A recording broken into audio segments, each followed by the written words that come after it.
दोस्तों, भारत की राजनीति हमेशा से ना एक बड़े सेट पैटर्न के ऊपर चलती आई है। जात पात, रिलीजन और ट्रेडिशनल वोट बैंक्स। पॉलिटिशियंस अपने बड़े ही सेफ फॉर्मूलाज कैलकुलेट करते हैं और इलेक्शंस को जीत लिया जाता है। But I can guarantee you 2029 का लोकसभा इलेक्शन इस देश की पॉलिटिकल हिस्ट्री का one of the biggest political shocker निकल कर आने वाला है। और मैं ये ऐसा इसलिए कह रहा हूं क्योंकि एक नया वोट बैंक बड़ी ही शांति से, बड़ी ही खामोशी से तैयार हो चुका है। जिसे काबू करना बुड्ढों, आई मीन किसी बच्चों का खेल नहीं है। और ये एक ऐसा सोशल ब्लॉक है जो अकाउंटेबिलिटी मांगता है, फ्रीबीज नहीं। जो गवर्नेंस मांगता है, फालतू की भाषणबाजी नहीं। ये तबका इतनी आसानी से अपीज होने वालों में से नहीं है। हेलो दोस्तों, मैं हूं Chandan Sharma, senior faculty of history and current affairs है एट स्टडी आईक्यू। और दोस्तों, अपने सब्जेक्ट हिस्ट्री को पढ़ाते हुए हमें ना एक बड़ा ही क्लियर और ब्रूटल लेसन सीखने को मिलता है कि जब कभी भी सोसाइटी में एक बहुत बड़ा डेमोग्राफिक शिफ्ट होता है तो पुराने पॉलिटिकल एम्पायर्स ये गिरते हैं और न्यू रूल्स ये लिखे जाते हैं। और यही हिस्ट्री आज हमारी आंखों के सामने रिपीट होती हुई नजर आ रही है। आप इस स्क्रीन के ऊपर कुछ डेटा पॉइंट्स को देखिए। इस वक्त हम 2026 साल में खड़े हैं। जस्ट 3 इयर्स फ्रॉम नाउ दोस्तों, 2029 में जनरेशन जी यानी जेन जी, वो लोग जो 1997 से 2012 के बीच पैदा हुए, उनकी पॉपुलेशन 38 करोड़ पहुंच जाएगी, क्रॉस कर जाएगी। 380 मिलियन यंग एडल्ट्स। ये नंबर इतना बड़ा है कि जेनजीज पहली बार मिलेनियल्स को क्रॉस करके भारत की सबसे बड़ी एडल्ट जनरेशन बन जाएगी। इस मैथमेटिकल शिफ्ट का डायरेक्ट पॉलिटिकल मीनिंग पता है क्या है? कि 2029 के इलेक्शंस में देश का हर चौथा एलिजिबल वोटर एक जेनजी होगा। The 18 to 32 age bracket will command 25.5% of the entire voting population. ये एक ऐसी जनरेशन है जिसे 10 लाख की भीड़ वाली रैली से नहीं, बल्कि 60 सेकंड की अनफिल्टर्ड रील से फर्क पड़ता है। जो 50 साल पुराने पॉलिटिकल वादों पर तालियां नहीं बजाती, बल्कि डायरेक्ट अकाउंटेबिलिटी और ग्राउंड पर हुए काम का डेटा मांगती है।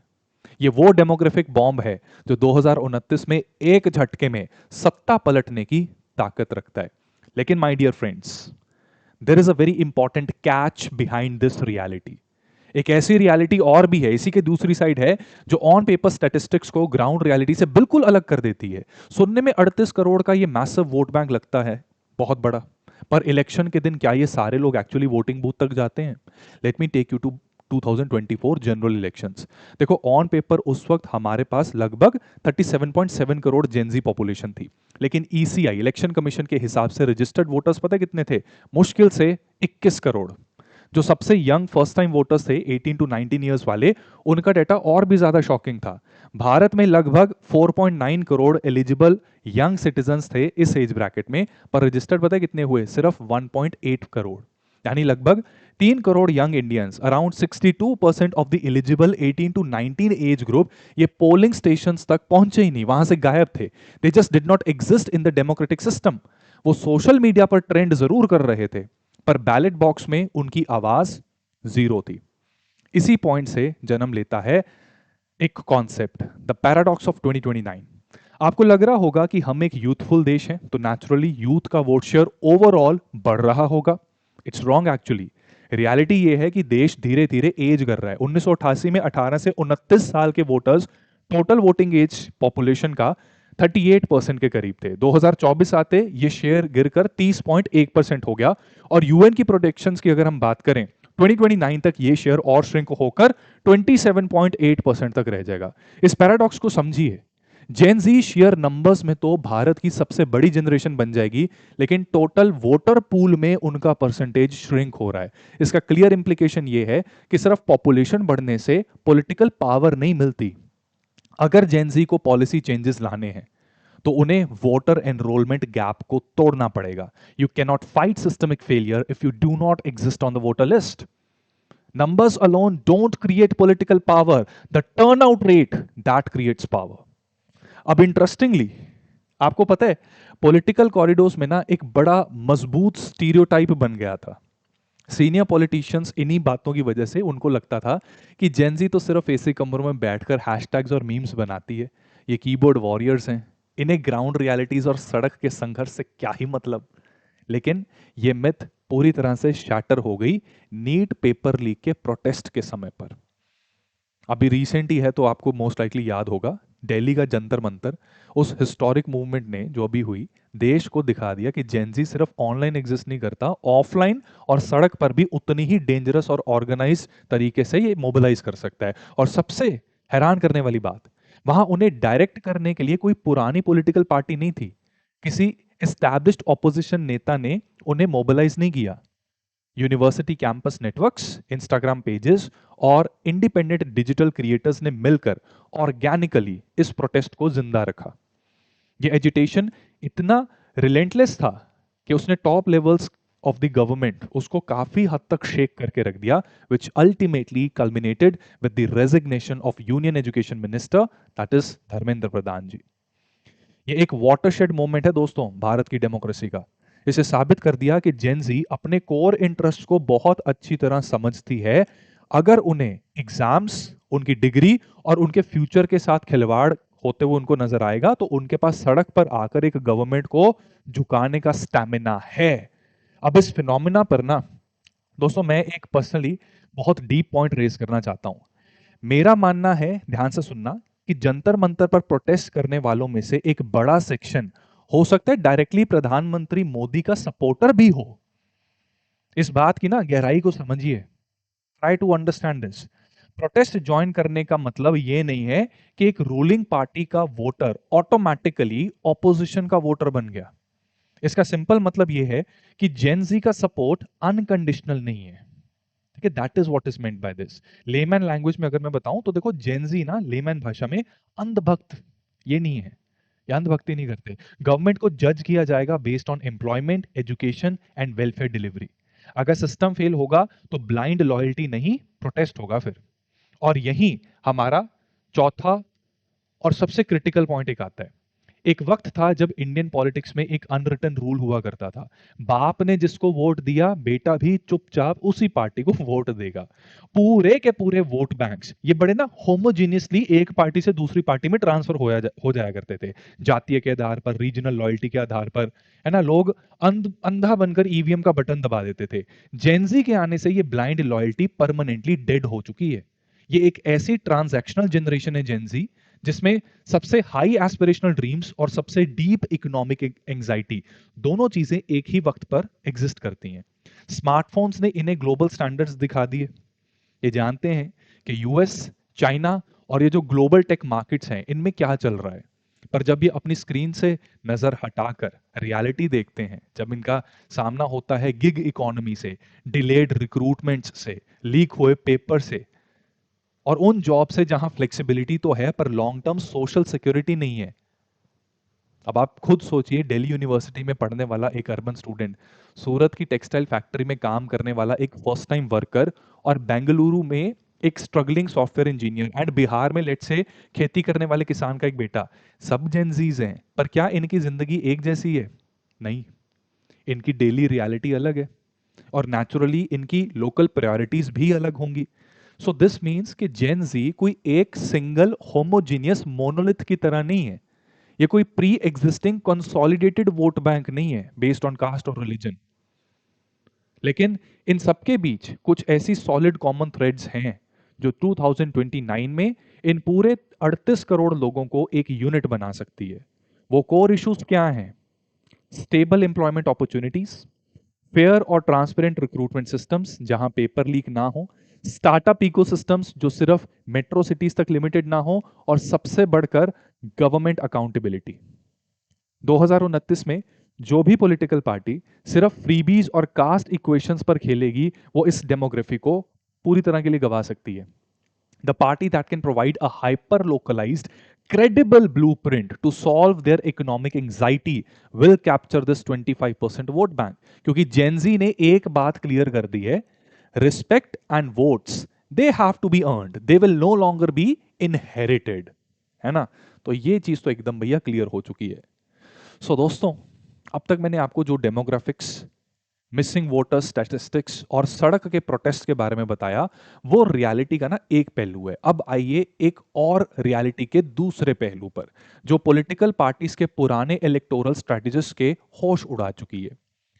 आपके हाथ में पकड़ा हुआ स्मार्टफोन, है ना, आप जरा सोचें कि आखिरी बार आपने कब किसी पॉलिटिकल लीडर की पूरी रैली का भाषण टीवी पर बैठकर देखा होगा, या कब सुबह का अखबार पढ़कर अपना पॉलिटिकल ओपिनियन बनाया था। Try to remember, give me in the comment section क्या सोचा था। हो सकता है कभी भी नहीं। तो जेनजी के पास पॉलिटिक्स किसी ग्रैंड रैली या बिलबोर्ड एडवर्टाइजमेंट से नहीं आती, उनकी स्क्रीन पर पॉलिटिक्स एंटर करती है Instagram reels, podcast, YouTube explainers, memes और डिजिटल क्रिएटर्स के जरिए। ट्रेडिशनल पीआर और हेवी मार्केटिंग एजेंसी वाले कैंपेन्स यहां आकर पूरी तरह फेल हो जाते हैं, क्योंकि जेंजी के पास फेक प्रॉमिसिंग रिटोरिक को 5 सेकंड में डिटेक्ट करने का एक फिल्टर होता है। इन्हें स्क्रिप्टेड लेक्चर्स नहीं, डायरेक्ट और ऑथेंटिक डायलॉग चाहिए। इसलिए तो कई social media influencers 1 million followers का आंकड़ा क्रॉस कर चुके हैं। कहाँ पहले लक्ष्मीकांत की पॉलिटी बढ़ाया करते थे, और आज राज शमानी के पॉडकास्ट पर आकर यूथ की आवाज बनते जा रहे हैं। और इसी ट्रेंड का सबसे बड़ा एग्जाम्पल हमें कॉकरोच जनता पार्टी में भी नजर आता है, यानी सीजेपी का इंस्टाग्राम अकाउंट। जब यह 16 मई को लॉन्च हुआ तो सिर्फ 3 महीने से कम वक्त में इसने 27 मिलियन यानी पूरे 2.25 करोड़ के आसपास के फॉलोअर्स गैदर कर लिए। ये इस बात को दिखाता है कि यंग वोटर्स अब इंस्टीट्यूशन से ज्यादा डायरेक्ट इश्यूज और सटायर के साथ एंगेज कर रहे हैं। And again I very strongly believe कि यंग वोटर्स आज की डेट में पहले इश्यूज के साथ जुड़ते हैं, किसी पॉलिटिकल सिंबल के साथ नहीं जुड़ते। आई स्ट्रांगली बिलीव कि बिलबोर्ड्स और पोस्टर्स का जमाना वाकई जा चुका है। Gone are those days. आज का यंग वोटर नेताओं से डायरेक्ट कॉन्वर्सेशन मांगता है, और अगर आप उनसे डायरेक्ट डायलॉग नहीं करेंगे तो वो एक क्लिक में आपको स्क्रॉल अवे कर देंगे। लेकिन दोस्तों, एक बहुत बड़ा कॉन्ट्रडिक्शन भी है। हम कॉन्स्टेंटली बोलते हैं कि भारत दुनिया का सबसे यंग देश है, पर कभी आपने गौर किया है कि हमारे डेमोक्रेटिक इंस्टीट्यूशंस कितने पुराने हो चुके हैं? आप एक डेटा उठाकर जरा देखिए। देश में 18 से 40 साल के लोगों की टोटल पॉपुलेशन, उसका जो प्रपोर्शन है वो 40% का है। 40%, लेकिन लोकसभा में इस एज ग्रुप के कितने एमपीज हैं? मुश्किल से 11%।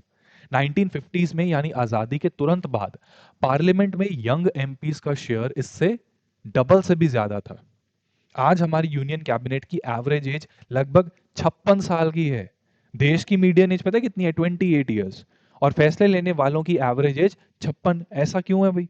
क्योंकि पॉलिटिकल पार्टीज को पता है कि जेनजी प्रोटेस्ट में तो आगे रहती है, पर जब वोटिंग बूथ्स पर लाइन में लगने की बात आती है तो उनका टर्नआउट काफी कम रहता है। लेकिन इस मिसमैच को बदला कैसे जाए, और इसको बदलना जरूरी है। जेनजी के पास एक बहुत सॉलिड और टेस्टेड रोड मैप है, विमेन वोटर्स का ब्लूप्रिंट। 1962 के इलेक्शंस में विमेन टर्नआउट पता है कितना था? मुश्किल से 46.6%, जबकि मेन टर्नआउट वो 63.3%। पर पिछले 60 सालों में महिलाओं ने चुपचाप अपनी वोटिंग स्ट्रेंथ को बढ़ाया। 2019 में पहली बार फीमेल टर्नआउट ने मेल टर्नआउट को पीछे छोड़ दिया। 2024 में भी विमेन टर्नआउट 65.8% था, मेल टर्नआउट वाज 65.5%। जैसे ही विमेन ने मासेस में वोट करना शुरू कर दिया, सभी पॉलिटिकल पार्टीज की सांस फूल गई। और रिजल्ट क्या हुआ? हर स्टेट में Ladli Behna, direct cash transfers, free travel और विमेन सेंट्रिक वेलफेयर स्कीम्स का जैसे मानो सैलाब आ गया हो। Parties were forced to think about the women, जो पहले ये नहीं कर रहे थे। जेनजी को भी यही करना होगा। अगर आप चाहते हैं कि पॉलिटिशियंस पेपर लीक्स पर बात करें, जॉब सिक्योरिटी पर पॉलिसी बनाएं और स्टार्टअप फंडिंग बढ़ाएं, तो आपको लाडली बहनों की तरह लाडले बच्चे बनकर पोलिंग लाइंस में खड़ा होना पड़ेगा। पॉलिटिक्स दोस्तों, ध्यान से सुनो जेनजीज मेरी बात, पॉलिटिक्स उन्हीं को रिवॉर्ड करती है जो वोट देने आते हैं। सो माय डियर फ्रेंड्स, 2029 का बॉटम लाइन देखो क्या निकल कर आ रहा है। ध्यान से सुनो। अब 2029 कोई ऑर्डिनरी इलेक्शन नहीं होने वाला, ये बात तो 100% तय है। ये भारतीय लोकतंत्र का सबसे बड़ा लिटमस टेस्ट होने वाला है। 38 करोड़ जेनजी एडल्ट्स, जो टोटल इलेक्टोरेट का लगभग 25% होंगे, वो इंडिया के अगले प्राइम मिनिस्टर और अगली सरकार का डिसीजन लेंगे। पॉलिटिकल पार्टीज के लिए मेरा एक डायरेक्ट मैसेज है। अगर आपको लगता है कि आप पुराने कास्ट अरिथमेटिक, पोलराइज्ड स्पीचेस और इलेक्शन से 2 दिन पहले बांटे गए फ्रीबी से 2029 का इलेक्शन जीत लेंगे, तो आप एक बहुत बड़े डिल्यूजन में जी रहे हैं। आप एक ऐसी जनरेशन से डील कर रहे हैं जो आपकी स्पीच सुनते वक्त गूगल पर आपके क्लेम्स का फैक्ट चेक कर सकती है। इन्हें टेम्पररी वेलफेयर नहीं, परमानेंट इकोनॉमिक एम्पावरमेंट चाहिए। Give them a clear blueprint for real employment, institutional accountability दीजिए इन्हें, एंड यंगर रिप्रेजेंटेशन ये होनी चाहिए, और be prepared to be wiped out of relevance. और मेरे देश के जेनजी दोस्तों के लिए मेरा एक final word, demographics only create potential, participation creates power. गौर कीजिएगा इस पे, 38 करोड़ का नंबर कितना भी शानदार क्यों ना हो, उसकी कोई वैल्यू नहीं है अगर आप में से 3 करोड़ लोग वोटर लिस्ट से ही गायब हों। अगर आप चाहते हैं कि ये देश आपके हिसाब से चले, अगर आप चाहते हैं कि आपका फ्यूचर कोई आउटडेटेड पॉलिटिशियन डिसाइड ना करे, तो आपको कीबोर्ड वॉरियर के टैग से बाहर निकलकर, है ना, वोट देने आना होगा। 2029 के लिए अपना वोटर आईडी बनवाइए, पोलिंग बूथ तक जाइए और अपनी आवाज को डेमोक्रेसी के सबसे बड़े स्टेज के ऊपर रजिस्टर करवाइए। क्योंकि याद रखिए, इतिहास गवाह है, जो जनरेशन अपना वोट क्लेम नहीं करती, पॉलिटिकल सिस्टम उसकी एग्जिस्टेंस को ही भूल जाता है। चॉइस बाकी आपकी है, 2029 में सिर्फ मूक दर्शक बनना है या destiny writer. Think about it. Video अगर पसंद आया तो इसको प्लीज लाइक कीजिए, share it among your other Gen Z friends, और चैनल को अभी तक अगर सब्सक्राइब नहीं किया तो इसको सब्सक्राइब कीजिए, because I am going to come up with this topic, और इसके कई दूसरे इनसाइट्स को भी मैं आपके साथ अनफोल्ड करूंगा। आज के लिए इतना ही। Thank you so much for listening this video completely. जय हिंद।